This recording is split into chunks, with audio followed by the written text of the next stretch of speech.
Good morning, everyone. I apologize greatly. I'm having some computer issues here. Good morning. My apologies. Thank you for waiting, for being patient on this beautiful day. All right. Approval of the minutes. Any changes, council members? I wasn't here, so Okay. I'll approve them. All right. Thank you, Angela. Moving on to number 2, consent items. Steve Fiore will take 2A and then John Murphy on 2B. Councilmember Sundberg, I believe the meeting actually starts at 10:30. Oh, No, we're starting at 10 today. I'm not sure why the Yeah. invite got screwed up with WebEx, but we're starting at 10. Yeah. Okay. sorry for the Most confusion. we're now getting staff coming on board now. Yeah. So Yeah, I think I had 2 conflicting times in my calendar. Yeah, and I resent it out through WebEx as at 10 o'clock, but for some reason it didn't show up on a lot of people's calendars at 10. But yeah, we were supposed to start at 10. Correct. yet the agenda shows 10:30 as the start time. So I know a couple of people are going to be here at 10:30. Well, and Steve Fiore and John Murphy are both out on vacation as well. Okay. Should we wait just a few more minutes? We can because Allison Coombs is not going to make it this morning. Oh, that's right. Yeah, her baby had was sick and was in the hospital, but they are released, I think, today, and sounds like everything is going well. Yeah, so if you'd like to wait a few more minutes. Sure. Fine. Absolutely.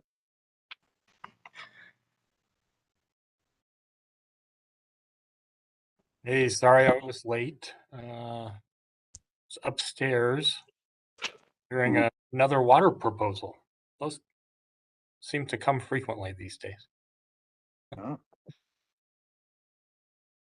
Acquiring some water rights, sir? Yeah. Everybody wants to sell us their water rights. Most people overvalue them and want more money than we want to give them. And so, anyway. Some negotiating, huh?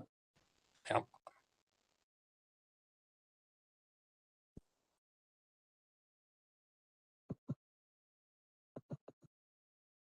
Does everyone have their sprinkler systems blown out and their backflow prevention device winterized? Not yet. That's on my to-do list, either tonight or tomorrow, soon, right? Yeah, we're looking at 29 degrees early next week. So yes, you will not be happy. I've made that mistake, an expensive one, a couple of times with my backflow device. Oh, really? Yeah. But I'm ready now. You're Learn the hard way. Casey, can you go in and tell Sarah and Todd that the meeting starts at 10? I think they both thought it started at 10:30. Yeah. Well, I just saw Sarah walk by. Which way? Towards her office? Towards her office. Okay. Hey, Greg, I'm right next door to her. I can poke my head in. Okay, thank you, Rich.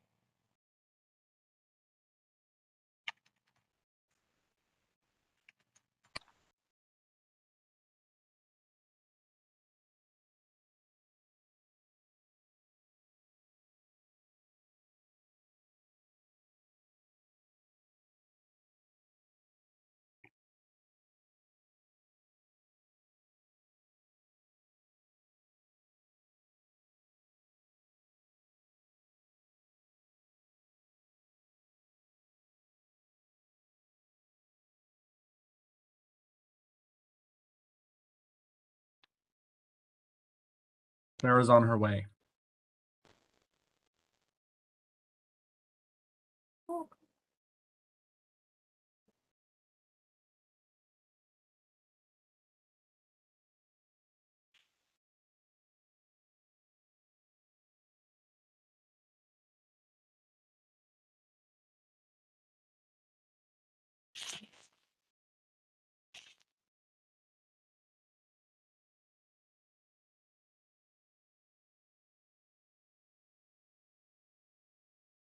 I was confused Yeah. too. all those words. We are unmuted at the moment. Oops. It was mine too. Yeah, I know. I feel like I would have. I'm much shorter. Yeah.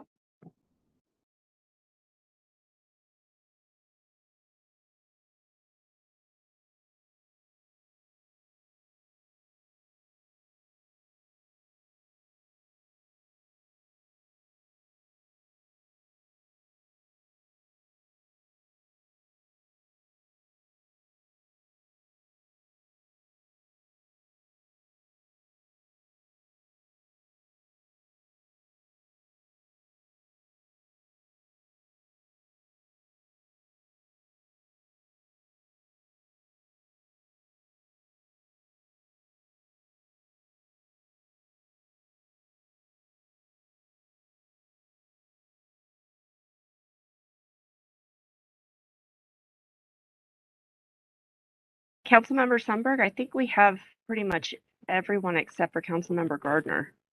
Is he going to come today? That's a good question. Let's see, maybe I'll send a quick text to him.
Hi, I'm here.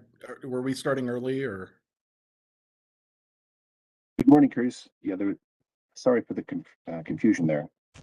Okay. Yeah, I just wasn't sure. The calendar invite never got updated, so I didn't know. Okay, well, shall we begin? Do we have all the pertinent folks with us? Yes. Like I said, Steve Fiore and John Murphy are out. Okay. Is there anyone that would like to touch on those topics, or should we skip over them?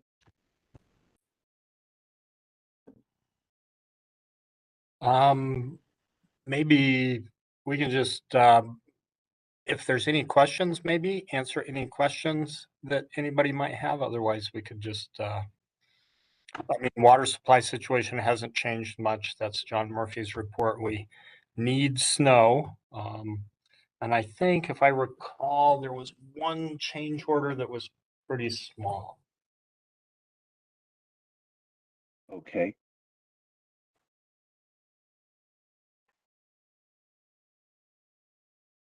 Nope. There were no new change orders. So that one's easy too. Thank you for that clarification. And Councilmember Coombs will not be able to join us as her baby was getting out of the hospital and doing fine, doing well, is from what I hear. So moving on to item number 4, Marshall, if you'd like to pick that up. Consideration of a member to the Homestake Steering Committee. Yes. So, Homestake Steering Committee, you recall probably that we just reappointed, I think it was Alex, to renew her term. Steve Seba, after that item came forward, decided to retire a little bit sooner than we expected, unfortunately. So we're requesting to appoint Matt Alsop, who is our source of supply superintendent, to both the Homestake Steering Committee and the Joint Water Authority to take Steve Seba's place. This one's a little bit interesting because normally these are 3-year appointments. We're requesting a 4-year for Matt because Steve had 1 year left on his term. And rather than come back in a year and reappoint Matt, we figured it'd be easier just to request a 4-year appointment for Matt also. Okay, that seems to make sense. And this will, if approved here, will go before council. Correct. This would go to study session, I think, and then on to regular to be formalized at the regular council meeting. And you give this gentleman the thumbs up, it sounds like. Yes, Matt is fantastic. He's been with us for many years. Has been the source water superintendent for about 3 years, I want to say. The person he replaced as the source of supply superintendent, Angela Goodman, was also on the Homestake Steering Committee. And as a reminder, Homestake and Joint Water Authority is our partnership with Colorado Springs Utilities, where we manage jointly that system. And there's a steering committee or a committee of 3 people, staff people from Colorado Springs and 3 staff from Aurora Water. Angela, when she decided to move on for a promotional opportunity, she was replaced by Steve Seba and was the source water superintendent who is responsible for our remote systems that we have out there. And so Matt makes a lot of sense. Matt's done a great job as the source water superintendent. Great. Council members, any reservations about Matt, or would you like to move him forward? Move him forward. Okay with me. Thank you. Moving on to item number 6, Sam Miller, if you could please take on both 6 and 7 on the agenda. I would be happy to. Thank you. I do not have the ability. Oh, I just got the ability to share content. Thank you so much for moving it over. All right.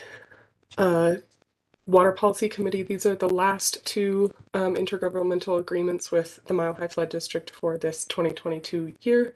So I thank you very much for bearing with me, and we will talk through the last 2.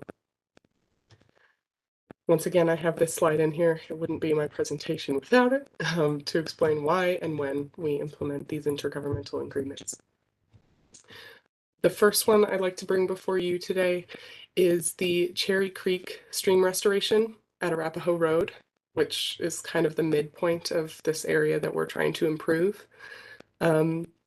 We, as a combined effort with SEMSWA, the Southeast Metro Stormwater Authority, and Mile High Flood District and the Cherry Creek Water Quality Basin Authority, studied this area last in 2004. So it's been a little bit, and not all of the recommended stream stabilization projects from that master plan have been implemented yet. And this stretch, particularly from this last drop structure down here within Aurora, all the way up to the confluence with Piney Creek, is in particularly rough shape. So this project and this IGA, which is an amendment to the first one from last year, aims to identify, design, and construct some stream stabilization measures. This one is a little bit more detailed than the last IGA, which just detailed funding from each of the stakeholders, because Mile High Flood District found a similar project from 2015 that was never completed, and those funds stayed with Mile High Flood District. So rather than surrendering them back to the 3 communities, they asked if we would be comfortable just transferring those funds from a very similar project to this one. So that's what this transfer column is here. And then the new funds are what we budgeted for to contribute to the construction effort now. So this amendment adds $50,000 from Aurora in addition to last year's, and allows for the transfer of those funds from the 2015. And I know that's a little confusing. So instead of switching to my slide to request this IGA to go before regular council, because it is an amendment, we'll pause here for any questions. Any questions, council members thus far? Okay, I have a question. What you said, the stream is in bad shape. Physically, what does that entail? Look like? So we have and I'll have anybody else who wants to hop on and discuss this, but from a very high level, we have a drop structure right here, which is brand new and is dispersing a lot of the energy nicely.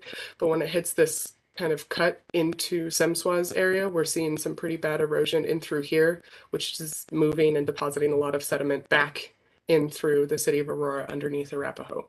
So while the problem area is technically not within the city of Aurora, we are seeing some downstream effects of that and could use additional channel armoring to not have sediment move even further.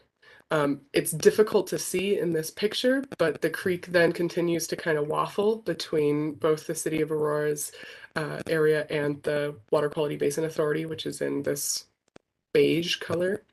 And as it comes up to the Piney Creek confluence, we're seeing some erosion in there as well, which again is not technically within the city of Aurora, but does affect its waterways because Piney Creek goes through that too. So. And what length of stream needs to be repaired?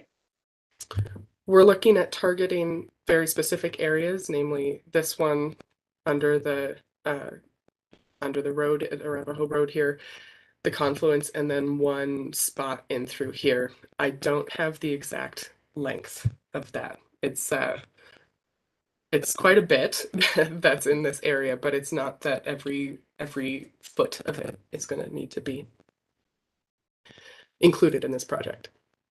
Right. Thank you, Sam. Mm-hmm. And did we touch on the Westerly Creek at Alameda and Dakota Avenue? That one's coming up. I'm sorry if I switched the order. Gotcha. Thank you. Keeping the water policy on its toes. So as a formal request for the second of the last two IGAs, does the Water Policy Committee support this IGA going to a regular council session? Yes. Yes, I support. I support as well. Thank you so much. All right, Westerly Creek at Dakota, Alameda and Dakota. This is also an amendment to a previous IGA from last year. Alameda, Dakota, and Virginia were all determined to be undersized in through Expo Park, this area here, causing some shallow street flooding. And at the time that the first IGA was passed, only Alameda and Dakota were focused on to be upsized.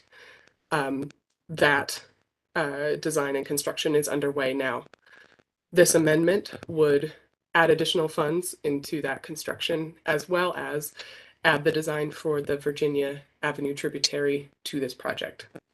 We're trying to avoid putting undue stress on the weak link in this trio, and so that we're not seeing additional lack of capacity through Expo Park as we're working up here. So we want that design to be congruous with what we're doing up here and to have everything kind of happen at once. Last year's IGA had Mile High and Aurora Water contributing $300,000 each. This year, both are increasing by $600,000, leading to our new total of 1.8 for the project. Most of that is going to construction. I think it's only 200,000 that's moving towards design for the Virginia Avenue. I'm sorry. Yes, the Virginia Avenue storm sewer. Because this is also an amendment, I'm asking if, well, it's adding a new section, but I guess this slide is incorrect. I'm asking the Water Policy Committee if you support this moving to regular session, not study. Any questions from council members or committee members? Questions, and I support it moving to the regular session. The regular section. I apologize for my mistake. I would support it. Yeah, I do as well. Thank you so much. Thank you, Sam. Number 8, Rocking Horse Reimbursement Agreement, Sarah Young. Good morning, Sarah. Good morning, everyone. So this is similar to other reimbursement agreements that we've had where the developer comes in ahead of time and builds regional infrastructure and is looking for a reimbursement for the stormwater infrastructure that had been constructed previously. And I apologize, all my screens are taken up with the with the development planning presentation, so I need to find the details, but in general it's the reimbursement similar to others, but it's for stormwater. I'm just trying to find the amounts. Apologize for that. The group did use our required contractor list for design and construction. We agreed upon the amount in looking at their backup documentation recently. And I apologize, I'm struggling to find my. Sarah, I have the exhibit up if I could share my screen. Oh, Look at thanks. the detailed thing. And Daniel, if you want to go ahead and present on the details, feel free to. Apologize, I don't I have 30 PDFs open right now, and that's No worries. And I haven't used WebEx in a while, so I apologize for that. I'm used to Teams. Let me know when you can see my screen. We can see it. showing. Perfect. So first off, the exhibit, here's the Rocking Horse area. This is the pond that is in question for reimbursement that was constructed by the developer ahead of time, as Sarah had mentioned. It is currently, based on the tributary area, qualifies as a regional facility, which qualifies it for reimbursement. Here's the breakdown of costs. We looked at anything that is associated with the pond, riprap, drop structures, excavation and embankment, a portion of that. And here's the total of those costs at the very bottom. It is just under 1.5 million. We did credit them a portion of their development fees as their filings came in. So this reimbursement minus those credited fees is what is due to the developer at that time. Any questions on costs or what it covers? Any questions from committee members? None from me. Awesome. Thanks, Daniel. Mhm. So the question is if this is approved to move forward to study session. Yes, from me. Okay, Yes, with for me me. as well. Great, thank you. Thank you, Sarah. Alex will be taking the next 4 items on the agenda. Alex, good morning. Thank you. I'm actually going to kick the first 2 of those, the forest health agreements, to Rich Vidmar, and he will present on those 2. Good morning, everybody. I have as Alex mentioned, the 2 items. The first item on the agenda is the Colorado State Forest Service funding agreement. Back in August this year, Council approved a cooperative agreement with the U.S. Forest Service and the Colorado State Forest Service to set up the framework for developing forest health projects within our watersheds. Part of that framework was to fund those projects through separate agreements, and that is what this agreement is. Aurora is part of the Upper South Platte partnership, and they developed these projects. This particular project is in the MacArthur Gulch in Deer Creek drainage, which is in the North Fork of the South Platte above Strontia Springs Reservoir. these are on state lands, and the Colorado State Forest Service has the jurisdiction to work on state lands for these types of projects. So the term of this agreement will be from this year through 2024, and will fund, Aurora's looking to fund $100,000 per year for that term, so totaling $300,000 for the life of the agreement. The funding will go towards education materials. There's a website for the partnership, and then also funding on the ground treatments within that forest.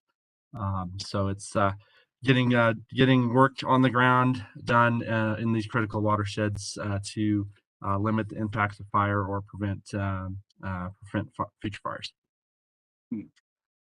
Any questions on that agreement? Any questions, committee members? And from myself? Okay. So our question is, does the Water Policy Committee support moving this item forward to study session? Yes, from me. Yes, Okay for with me. me. Great. Moves forward. Okay, thank you very much. The next agreement is the Stewardship West Memorandum of Understanding. So I'll reuse my notes here. Back in August this year, Council approved a cooperative agreement with the U.S. Forest Service and the Colorado State Forest Service to set the framework for developing forest health projects within our watershed. So that framework was to be done through separate agreements, and that's what this agreement also is. Stewardship West is actually a nonprofit that specializes in working with the U.S. Forest Service to perform forest health activities that the Forest Service usually does, but may not have the staff and ability to do within the national forest. They're currently working on the Miller Gulch project, which is also in the North Fork above Strontia Springs Reservoir. This agreement will facilitate the treatment of about 500 acres within the national forest, which again will reduce the risk of wildfire and impacts from any future fires. This is a one-year agreement, and we're asking for $100,000 this year to fund that portion. That $100,000 is matched by federal dollars. So this is a good agreement because it's leveraging additional funding for this project. So any questions on this one? I have a question. What type of physical work is performed in that 500 acres to mitigate fires? It is what we call it. Well, several things are done. There's a lot of there are tree removal, and basically if it's standing dead, or what we call groupy clumpy, and so it's basically thinning within the forest to kind of try to limit that crown to crown movement of fire, to try to get the fire to go back to the ground such that it can be fought and stopped on the ground. And so that's the primary method that's being used in this area, is to basically create that that defensible area within the forest. And it's the prescription is actually set up by the U.S. Forest Service. So Stewardship West works with the Forest Service for that prescription. There's some other wildlife things that are done. Snags are left, piles are left for wildlife as well, in key areas as well. So, but it's the groupy clumpy type of work. Interesting. Sounds like it needs to be done in broader areas of our forest. It is. There's plenty of areas that it could be done in, and groups like Stewardship West really do a good job of kind of doing the hard part is in dealing with the federal agencies, and so it's easy for us to come in and fund so they can leverage the additional funds. What was that term again you used? Something groupy? Groupy clumpy. Groupy clumpy. Okay. Yep, groupy clumpy. I learn something new every day. Yeah. Thank you. Any other questions for Richard? I've got one remaining question. Can you recommend a good beard oil, sir? Yeah. This is my fourth COVID beard, so It's looking good. Yeah. Well, thank you, Richard, for presenting. Thank you. Our question for the committee is, does the committee wish to forward this agreement to study session? Yes, for me. Yes, for me. Right. Thank you. Thank you, Richard. Alex? Yes, good morning.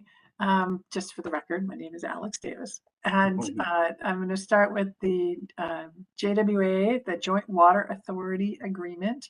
So I believe the policy committee knows quite a bit about Homestake Water Project these days, but you may not be aware of this particularly nuanced contract. In 1983, the cities realized they needed additional infrastructure, and in order to fund that infrastructure, they created a separate water authority, the Joint Water Authority, to float bonds to build the Otero Extension Pipeline.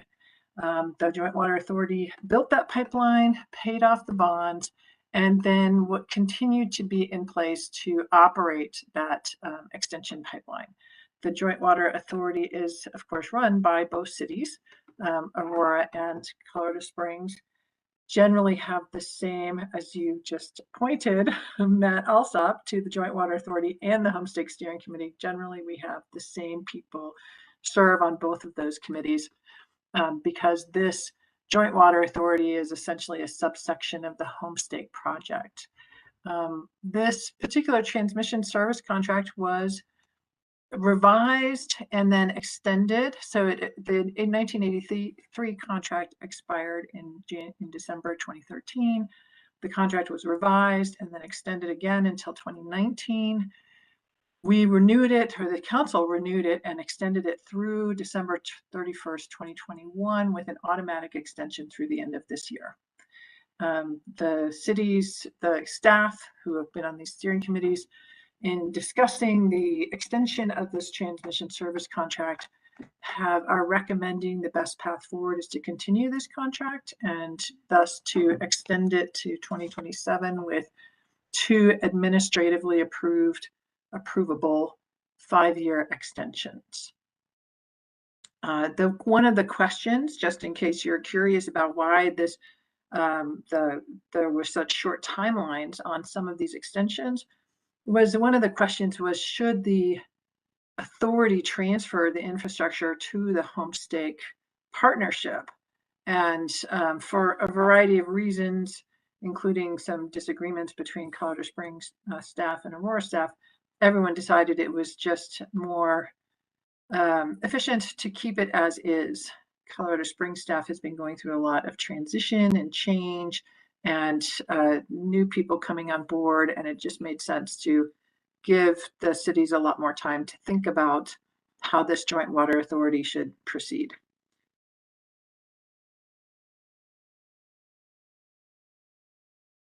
So I'll stop there and see if there's any questions. No questions from myself. Anyone else? No questions for me either. And for me. So then we would ask that you approve sending this to study and the full council for approval. It's from me. Yes, for me. Yes, for me as well. Great, moves forward. Thank you. Thank you, Alex. The second contract that I'm presenting on is a 1-year lease from Pueblo Board of Waterworks for 9,000 acre-feet of fully consumable Trans Mountain water. We're actually quite pleased with this lease given the hot, dry conditions and that our storage could use a boost. And this is really high quality, valuable water that will be very helpful come next spring and late summer when it's delivered. The cost for the 9,000 acre feet includes a one-time $10,000 administrative fee, and then it will be about $829 per acre foot, totaling about $7.4 million for the 9,000 acres.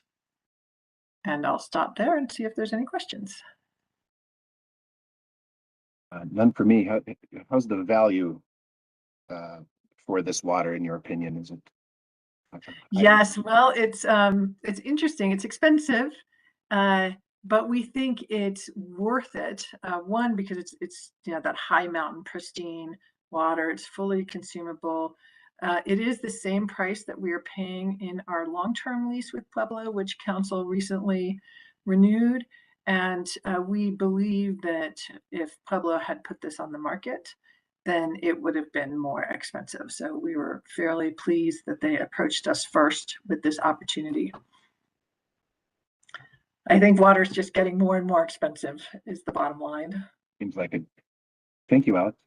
Any questions or? All right. And I would will support moving policy, it forward. oh, I'm sorry, are you going to move it forward to study? Yes, on my end, I would approve, support that. And I approve as well. I approve as well. thank you, Alex. Thank you. All right, now covering a topic that's increasingly in the news, it seems, PFAS. Update presentation, Todd Brewer.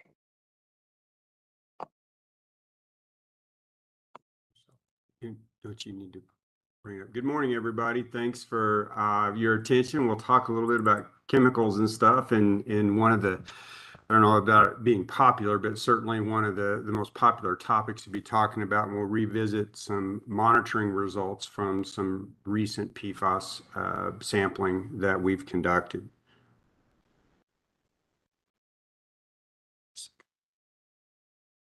But we won't stay on the title slide forever, I promise. There we go. Okay, and I'm sure you all have seen something like this graphic in the past, but it's, of course, a lot of folks go, what are PFAS and where would we even find these or be exposed to them? There are all kinds of products that we all use every single day, whether it's electronics, nonstick, cookware, and they've changed some of the formulations of those in recent years. We'll talk about that a little bit later in the presentation, how some of the Teflon formulations have changed to kind of reduce exposure to some of these more problematic PFAS compounds. Popcorn bags, some of the non-stick stuff that's in that, fast food wrappers, water-resistant clothing, and so on. And so there's all sorts of ways, aside from some very, very low levels in some drinking waters, that are routes for exposure for folks in these substances. They've been in production since the 1940s. And I don't believe we have a slide on this, but depending on the literature reports that you look at, there are several thousand of these different PFAS compounds. So when we look at PFAS, that's really kind of the umbrella of this whole class of compounds. And then we dive down into some individual compounds that are, they're not currently regulated.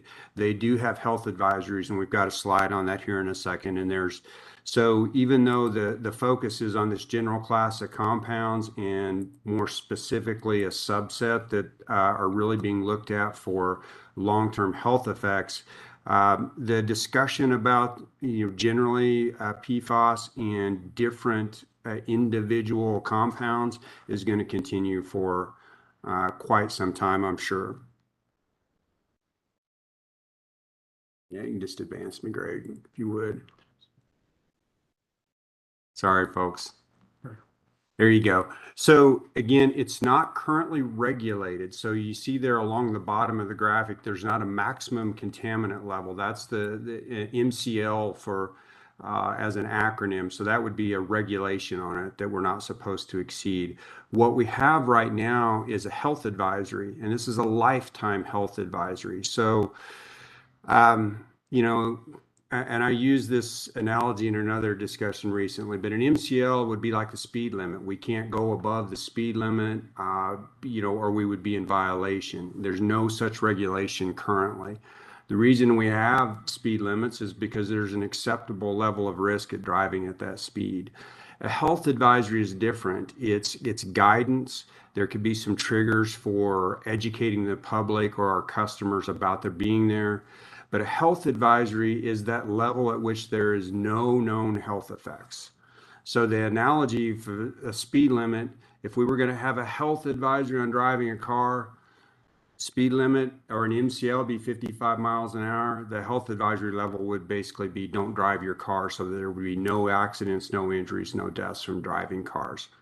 So what we are under right now is this EPA Health Advisory, and it's set at these extremely low levels. And we'll talk a little bit about parts per trillion and parts per quadrillion on the next slide. But I think it's important to note, you see that inset box there kind of on the lower left of the slide.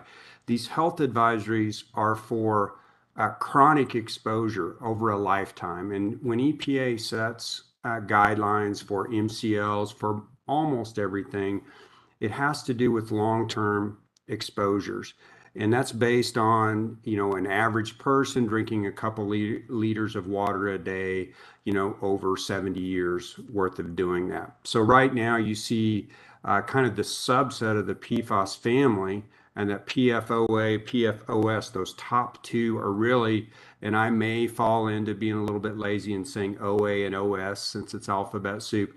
Those are the two that have the absolute lowest, that 0.004 parts per trillion or 4 parts per quadrillion, and that 0.02 parts per trillion for OS. So those are the two that are really, for all this discussion, are kind of the focus for most water utilities around the country currently. The advances, Greg. Councilmember Sundberg, can I ask a question on that?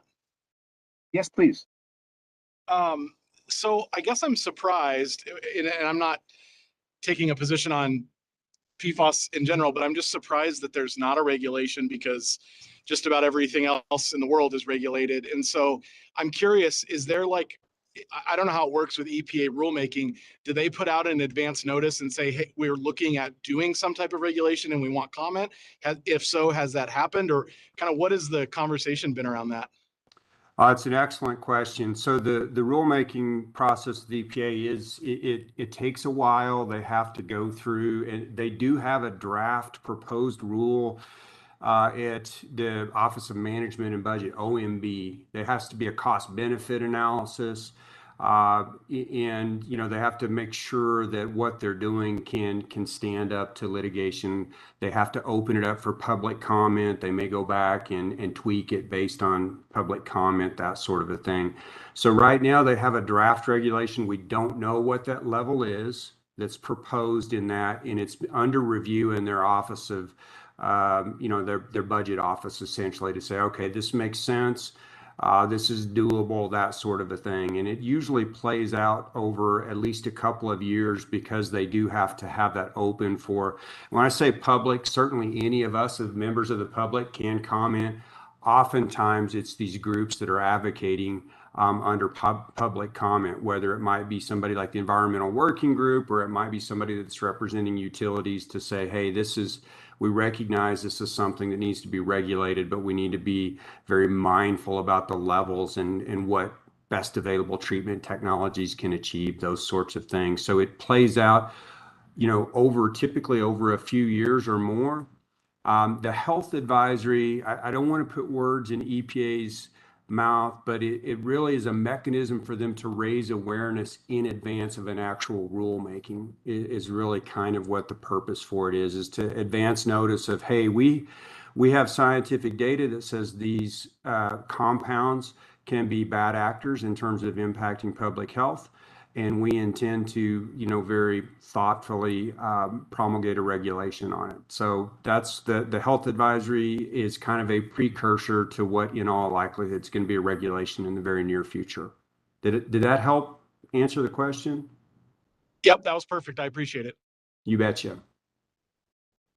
So parts per trillion, gosh, it's hard to wrap your mind around what that is, especially if you don't deal with concentration units and, lab and chemicals and stuff like that. When I first started in, the drinking water industry back in the 90s, we were talking about parts per million, and now then parts per billion, now even parts per trillion or parts per quadrillion. So just as science is this continuing growing body of knowledge. We continue to learn more and more. We continue to be able to analyze for lower and lower levels. And so that's the path that we're on. As we learn more, we kind of reform our opinions about the impacts things can have. So some analogies that might be useful, just kind of everyday stuff. 1 part per billion is boxed down at the lower right there. In terms of time, 1 part per billion would be 1 second in 32 years.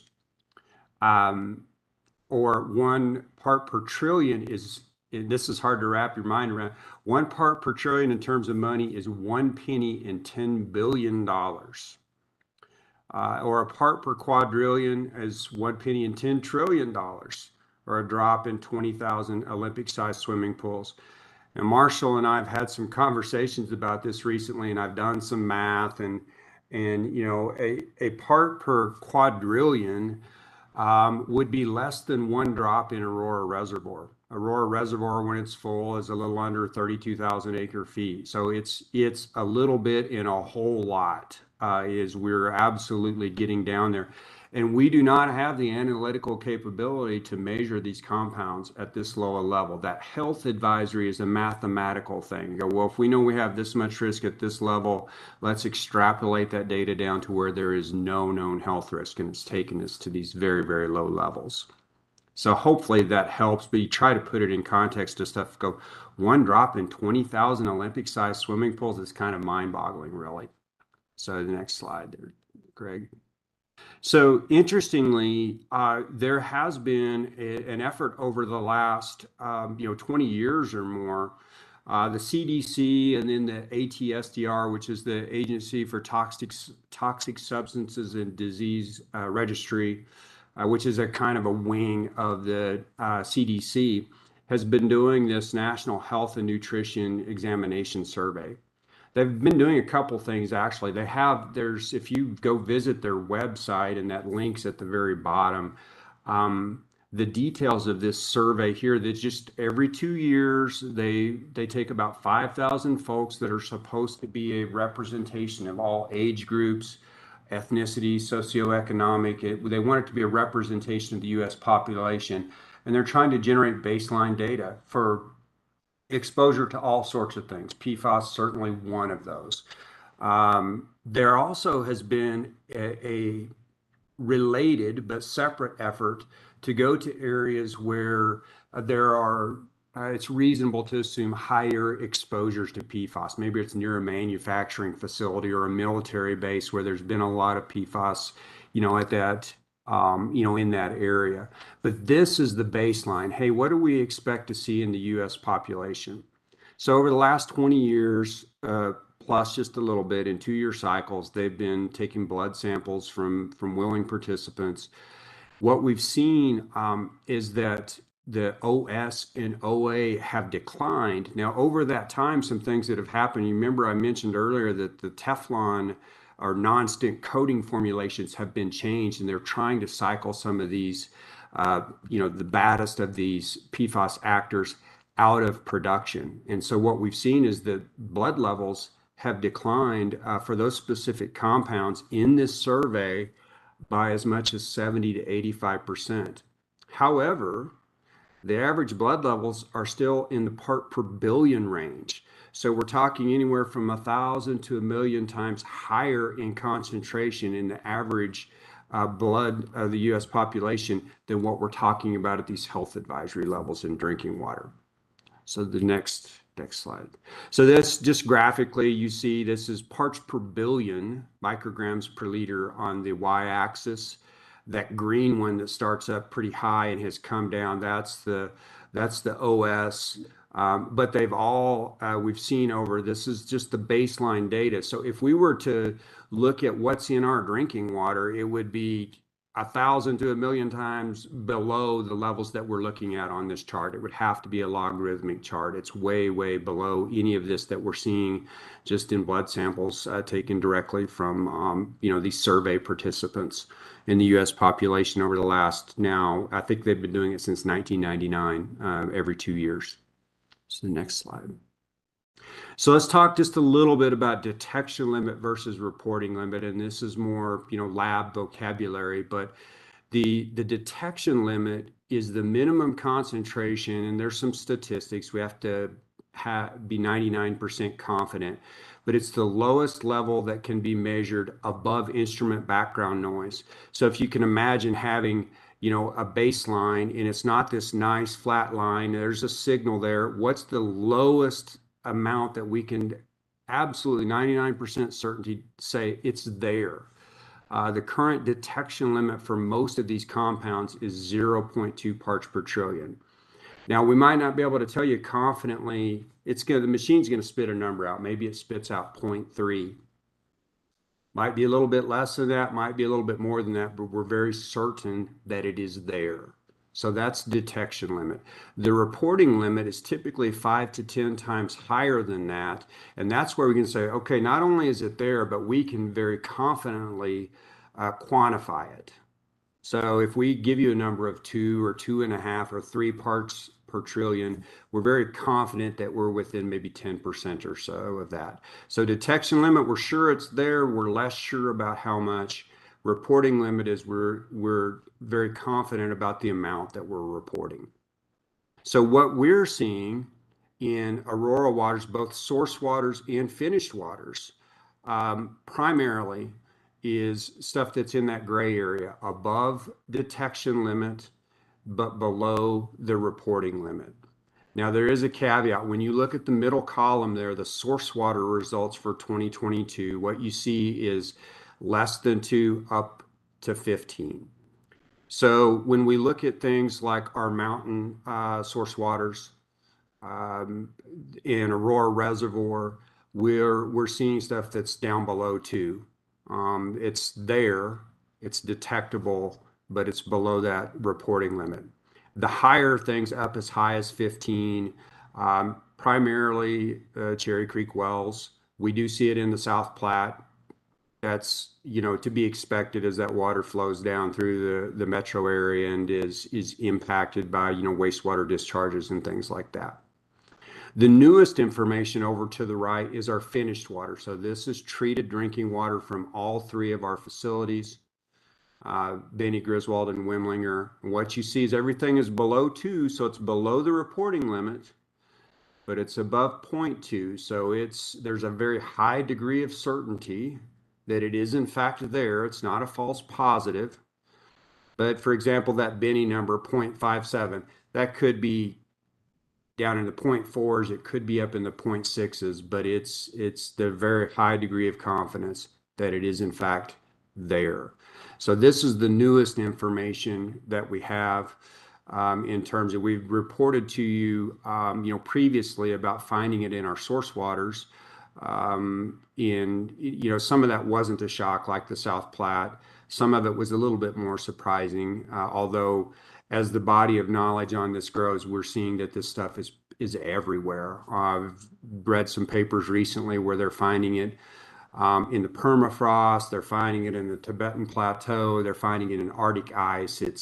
And so, the manufacturing process and some of this stuff getting out into the atmosphere, aside from just the stuff that we have in our houses that contains PFAS that we'd shown you in the earlier graphic. So an update on all of that. It's something we've been in contact with CDPHE, and I think if you want to go ahead and advance all the treatment options. So I was going to talk to you about some of our public communication, but as far as treatment options, what can we do about it? The 3 best available technologies that are out there right now, and this is going to continue to change over time as well. There are a lot of folks working on how can we do a better and better job of removing these classic compounds from water. But granular activated carbon, ion exchange, or reverse osmosis. And right now, what we're seeing around the country predominantly, not exclusively, but predominantly, is granular activated carbon. You all have seen some items on the council agenda come through for granular activated carbon. It's directly linked to this for the Benny facility and removing the PFAS compounds with GAC, as we call it for short. Ion exchange is kind of second in that. Reverse osmosis can remove it, but there are other sorts of issues that go along with using reverse osmosis on the scale like we would use for municipal drinking water treatment. So GAC is kind of in the lead right now with ion exchange, kind of in second place for the applicability around the country, and we're evaluating that for several different areas, for the Cherry Creek wells, for some of our lower level concentrations that we see in some of our mountain sources. And there's a lot of work going on, in that regard every single day right now with the folks in water quality and treatment at Aurora Water. So the next slide. So communication. So we have been in contact, certainly Greg and his group. I have a little bit. I know Marshall has, and lots of other folks at Aurora Water have been engaged with Colorado Department of Public Health and Environment. We wanted to know about the health advisory. Are we going to have to send out individual letters of notification to our customers about PFAS? And the answer is no, we're not going to have to do that. They're very, CDPHE, we had a recent meeting with them. They're very supportive of the approach, the transparency that's been displayed. We're all about trying to do the very best we can in protecting public health. And so they like the presence and the information that we have on the website. They want us to continue to move in that direction. We're also coordinating with Denver Water. We share some mountain sources. And I'm pretty new to Aurora Water, but it certainly makes a lot of sense that any sort of messaging that may be going out generally to a huge part of the metropolitan area, the two largest water utilities want to be collaborating and coordinating on what that messaging may be. So we're talking with them about how, as we learn more, how are we going to continue to try to share those results in a very meaningful way in focusing on education and outreach in our communications plan. So I think that's the end. Happy to try to answer any questions. If I can't now, I'll promise to work hard to get you some answers and report back to the group just as quickly as possible. But happy to try to answer any questions you may have right now. Councilmember Sundberg? Yes. Yes, I have a question. Thank you so much for this presentation. I guess the question I have is, how much testing do we do on our pipes in the city of Aurora? And I know that PVC pipes, I don't know if we have that directly, especially if we have those, but they could contain PFAS. So do we do testing, especially in our older neighborhoods and on that type of thing, to see if we have how much PFAS are in those, or if we do have PVC pipes? Sorry if that's kind of a lot of questions within that. No, that's great. I love talking about water.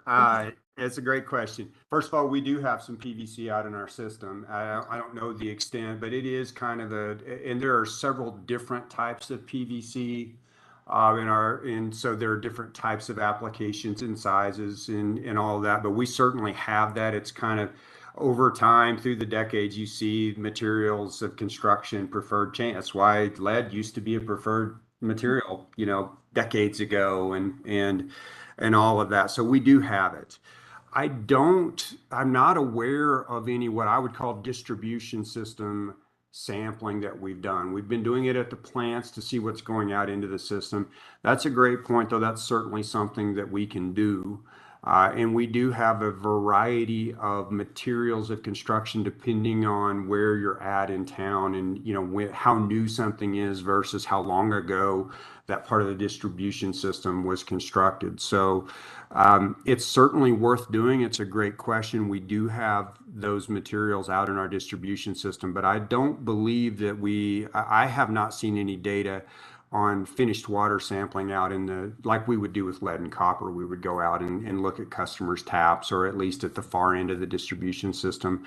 And I don't believe that that's occurred yet, but I'll definitely make a note of that, and we can report back to you, when we do have some information on that. Yeah, I just get some questions from some constituents, being at large about, people who do have concerns about their water and, the piping, because they hear about other places. And sometimes maybe the communication piece is where we could actually have more benefit. But I was just asking about that in general. So thank you so much for that. And maybe looking into it as well. You bet. You're welcome. Thank you, Councilmember Lawson. Any other questions for Dr. Brewer? Just a comment. In informing the public about this, I guess you have to balance the verbiage in layman's terms and in science terms. In layman's terms, it sounds like we don't have much to worry about with our water supply. I would agree with that if it's a question. I would say that. I think that, you know, my experience before coming to Aurora, and certainly we're all about doing the right things. We are all on a singular mission to do the very best we can in protecting public health. Fortunately for us, we do have a lot of very, very high quality water sources that a lot of folks in the rest of the country don't have. And so I think in the grand scheme of things, we're in a really, really good position, but there's this information out there that a lot of folks that, you know, it's hard to understand. It is complicated. It is concerning. But I think that we're positioned well, and we are working really, really hard as an organization to make sure that we are relentless in the protection of public health for the folks drinking our water. Thank you. Any further questions? Okay. Well, thank you for the presentation, sir. Very welcome. Item number 14, Sarah Young, future development, water supply needs and constraints.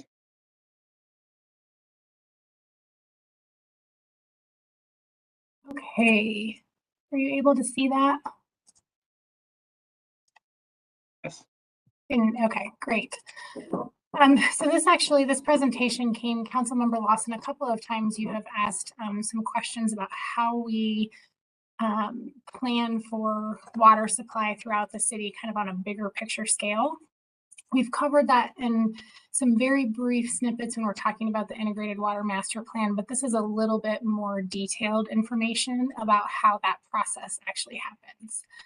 So and did that advance? Did the presentation advance?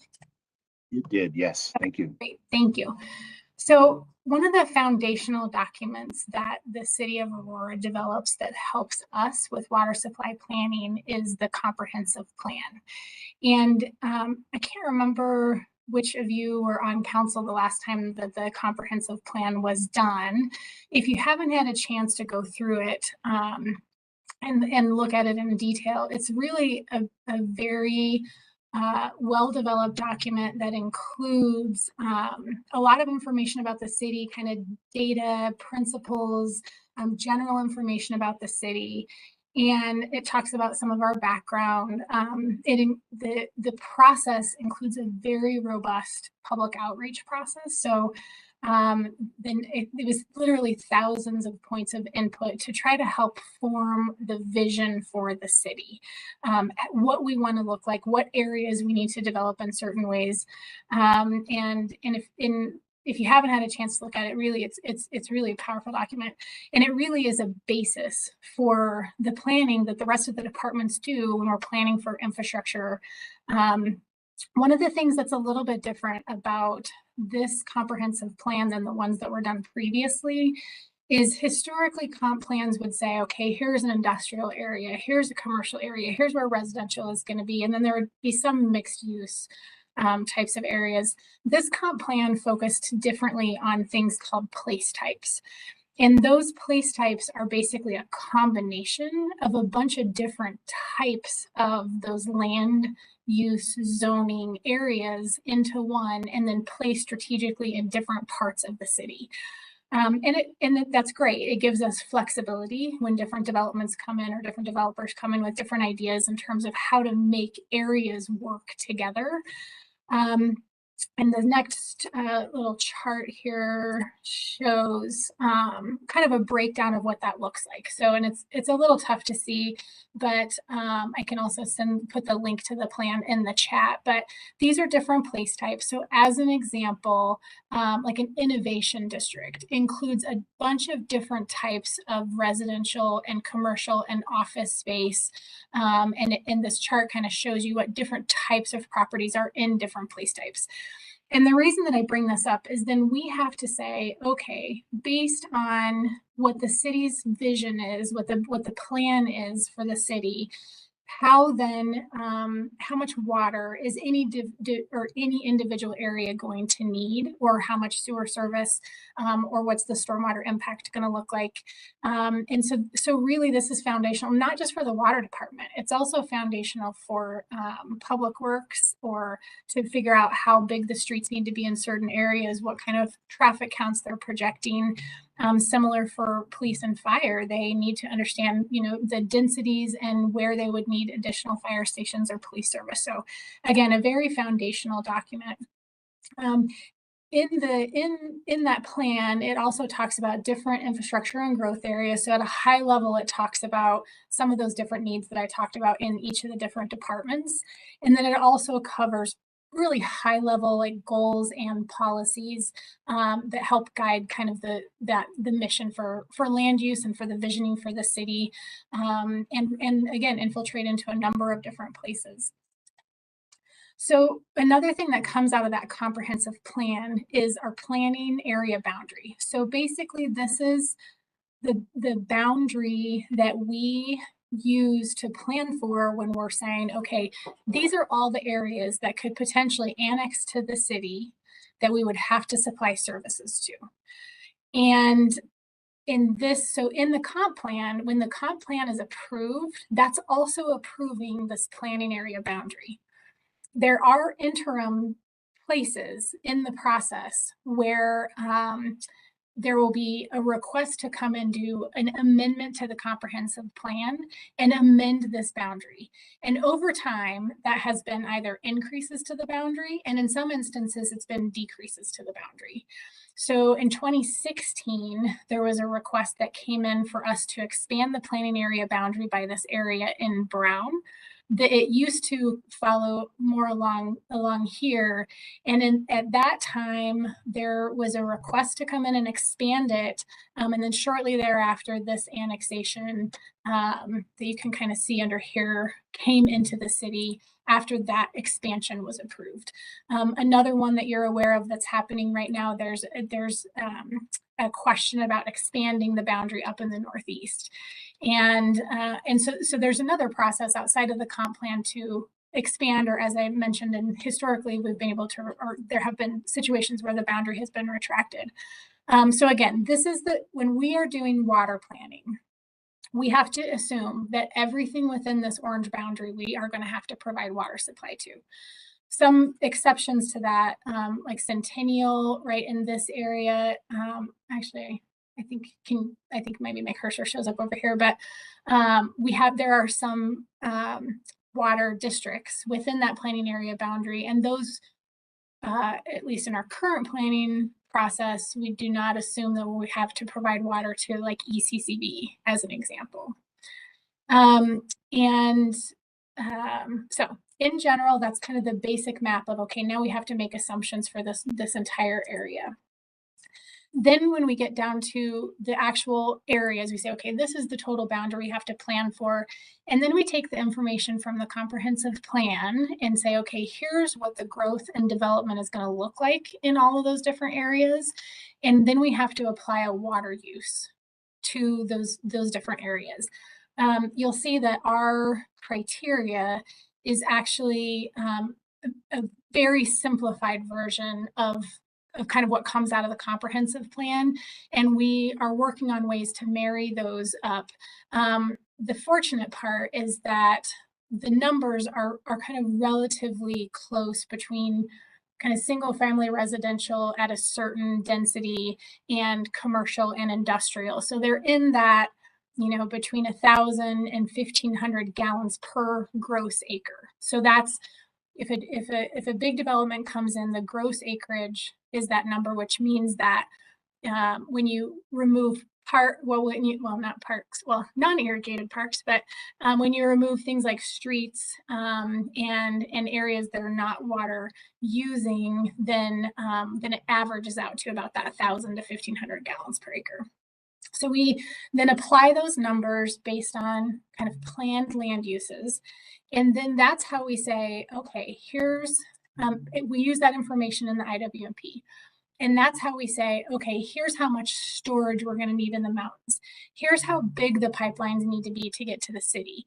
Here's how much treatment capacity we're going to need. And then distribution and pumps. And so here's how big the pipelines need to be throughout the city. And so we use all of that kind of big term or big like big scale planning information, and then we parse that over time. We say, okay, this is how fast the city is going to grow. Here's the timing that we need all the infrastructure, but we're still basing that on providing for that giant orange boundary.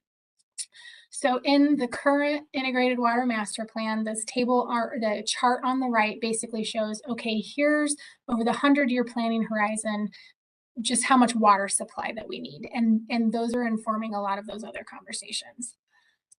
So then what happens? Then we have the IWMP, and we've talked a lot about the IWMP. We'll continue to, because we're in that process right now, and we'll be bringing back some results in the next number of months surrounding that. But then what happens is a developer will come in, they have a big piece of property, and they come into us and they say, okay, we want to develop this piece of property, and we ask them to do what's called a mass utility study. And that's taking the next level down. So the comprehensive plan assumes high level, this is what's going to happen here. The developer comes in and says, okay, within that framework, here's actually what we're going to do. Here's what we're planning on developing. And then here's what our internal infrastructure looks like to serve that site. And the developers are using the same, or those criteria assumptions that we've been using, right? So the 1,200 gallons per day for commercial properties as an example. And so we move forward with that. One of the things that we've really struggled with over the last couple of years is when we have a user that comes into the city and says, I would actually like to use X amount of water, and we do the calculation, and it's like, oh, that's 12,000 gallons per acre versus 1,200 gallons per acre. And when we've had a lot of those actually lately. And so then there's the conversation of what is the impact of that single user on that long-term projection that we've been talking about how we're sizing our infrastructure, about the timing of how things come together, and how does that impact our ability for future growth for water supply in some of these other areas.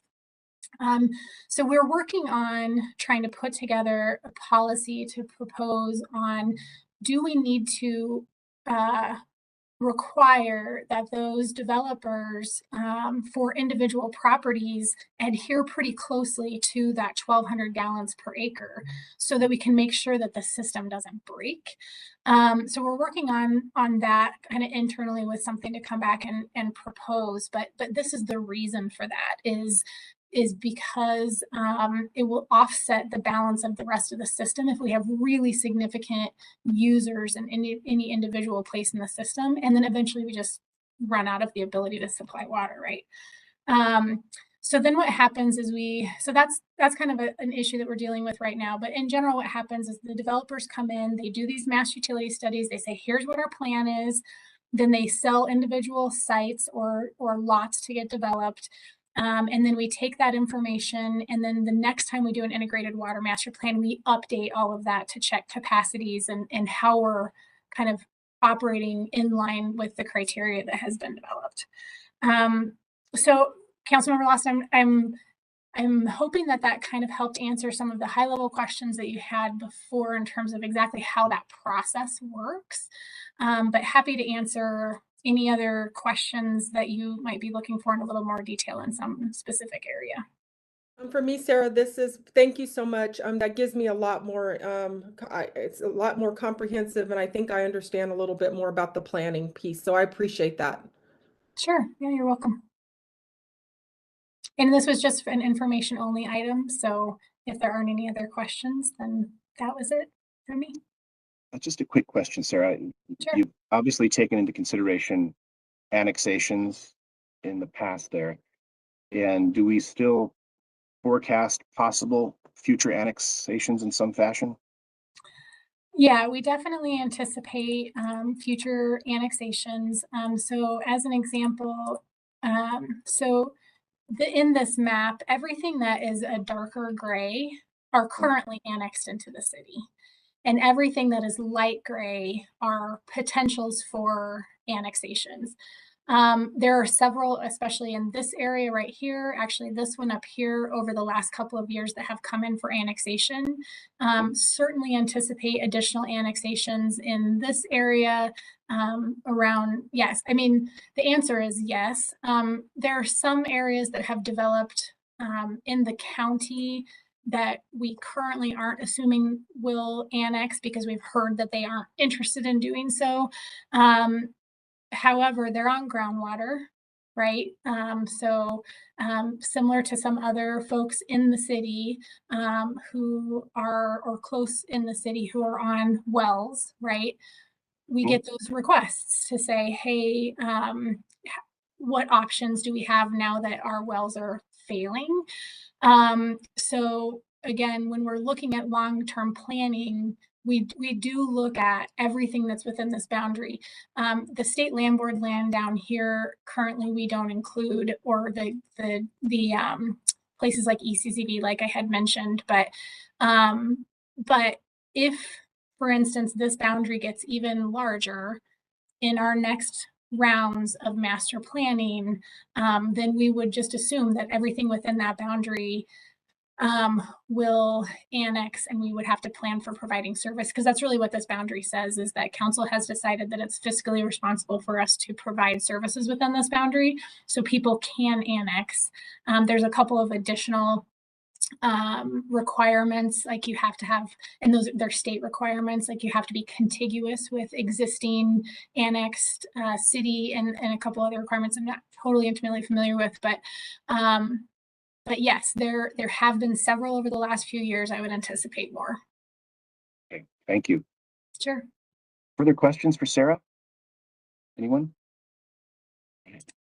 Thank you for that, Sarah. You bet. Thanks. Moving on, item 15, miscellaneous matters for consideration. Council members, any miscellaneous items? Okay. I just had one brief one, a question about the intersection of Chambers and 6th Avenue. Chambers going northbound there has been shut down for quite a while. Is that a water project underway? Anyone know? No, that is an Excel project. Excel's been installing new gas lines, new gas mains. Okay, thank you for that. Well, our next meeting will be November 16th, the third Wednesday. Thank you everyone for joining, and enjoy this beautiful day. One quick question. Oh, okay, yes, sir. Are you guys happy with the virtual format? Do you want to consider a hybrid or an in-person, or stick with the virtual? How do you both feel, council members and everyone else? I know this sure is convenient. Yeah, it's true. How do you feel about it, Marshall? We're happy either way. Sometimes some of the conversations would probably work a little better in person, but I think this is working fine. So I just want to make sure we're not just continuing down a path without asking if there's a preference, mostly from the committee members. Sure. Perhaps we could continue in this fashion until the first of the year. We could evaluate it then, ask the question again. How do you feel about it, council members? Yeah, I think the evaluation of it, I mean, we are probably coming up with new committees eventually for the year. So it may be the decision of that chair to decide, or in that committee, whoever's going to be on water policy. Okay. Wonderful. Yeah, I agree with Councilmember Lawson. I do have a question though, if that's all right, on something unrelated. Please. Marshall, I was at a neighborhood meeting last night where there was a presentation by the CEO of Denver Water, and he talked about the MOU, that was with us and Denver Water and several other water utilities, specifically the section about the agreement to reduce non-functional turf by 30%, which obviously we kind of memorialized in an ordinance. Doesn't sound like they're headed that direction, but my question is, his definition of non-functional turf seemed to be quite a bit different than ours. And specifically, he was really clear not to include any front yards or backyards, and only talked about like medians and grassy areas in the Denver Tech Center and kind of things like that, but was very, to me, it seemed pretty intentional that he didn't mention front yards. What have your conversations been with Denver about that? Because, you know, to me, and I said this when we talked about the ordinance, I'd really like to see other municipalities follow suit. And obviously that would include Denver being a pretty large water provider. So has that been talked about with you and him at all, or what does that look like? Yeah, there have been significant conversations about the definition of non-functional, and it was essentially a compromise, an intentional compromise in the MOU to not define non-functional turf within the MOU because there is variability and there are different opinions between different entities on how to define non-functional turf. So Denver is of the opinion that they want to leave, for now, leave the residential properties, front, back, etc., alone. It again varies a little bit. Additionally, again, Metro from Southern California signed on. They have slightly different perspectives. Southern Nevada had slightly different perspectives. So we, of all the signees, well, Las Vegas and Aurora are the two who've actually defined non-functional. None of the others have actually formally identified or defined what non-functional means yet.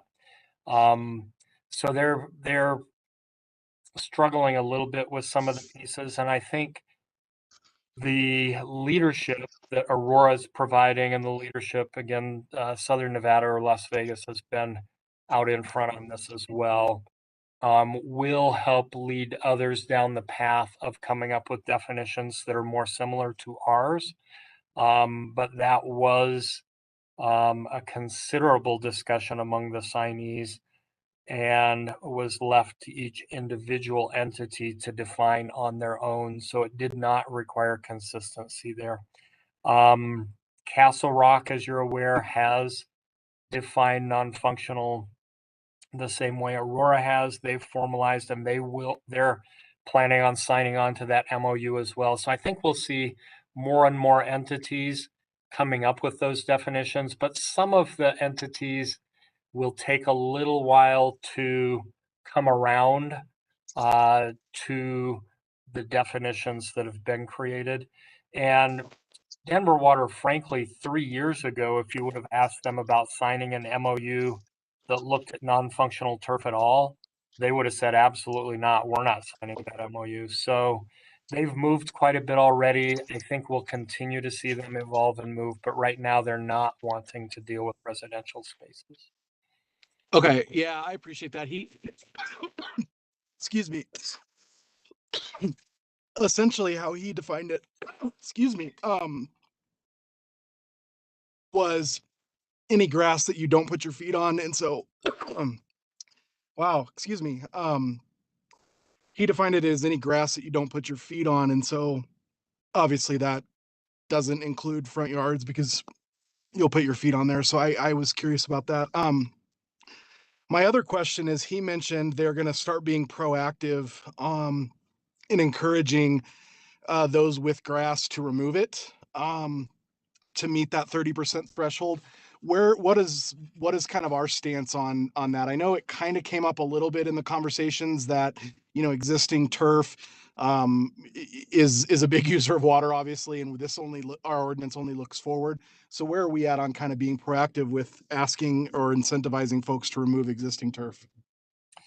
Yeah, so we're doing two different things right now. So we've enhanced our rebate programs for the residential spaces and commercial, all private property. We've enriched and enhanced the rebate programs starting January 1st, 2023.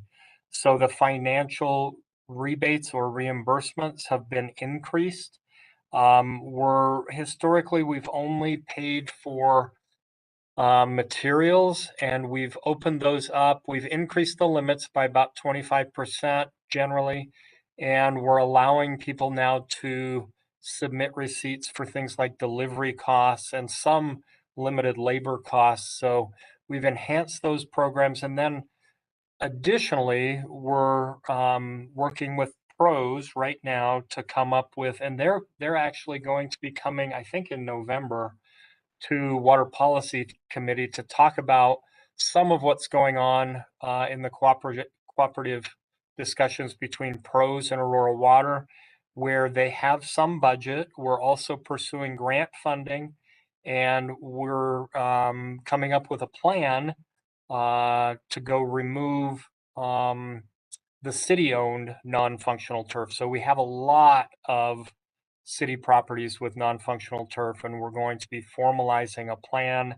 to get that removed. The costs are in excess of $10 million, and so that's one of the reasons we're pursuing some of the grant opportunities to help with that. The grants haven't been completely defined yet, though, so we do have money in some of our budgets. We're looking at, again, if we can avoid acquiring new water rights, we would take essentially the same connection fee revenue to create additional water for developers to use. And so there's an opportunity to use some of our development fee revenue to enhance our rebate programs and use some of that to reimburse parks for going into medians and common areas, spaces that are, again, non-functional. So those two different things are in process right now. The enhancement of the rebates is essentially already done, assuming our budget, it's in our budget. So that is up for approval, I think, next Monday. Once that gets approved, those are finalized, and then the plan will be showing, again, some preliminary information, and hopefully within 6 months, that's our goal, to have a formalized plan that we can share for the public space. All right. I'm glad to hear that, because I think, as I stated when we talked about the ordinance, if we're going to ask residents to give up non-functional turf, we should put our money where our mouth is. So I'm glad to hear that we're moving forward with a plan on that. So thanks for the answers, Marshall. Appreciate it. You bet. Thank you. Great. And then even commercially, we're going to be seeking the advice or input of some developers out there and those in the industrial sector, if they have any ideas about our current codes and what might be modified to save water yet still be aesthetically pleasing. Yeah, and we've got Denver Botanical Gardens plugged in on that conversation as well. So we'll get some good feedback and thoughts on that too. Excellent. Any other questions, comments, issues in the miscellaneous section here? I was too quick to jump off the meeting there. Right. Great. Well, thank you, everyone, and enjoy the day. Thank you. Thank you. Have a great day. You too.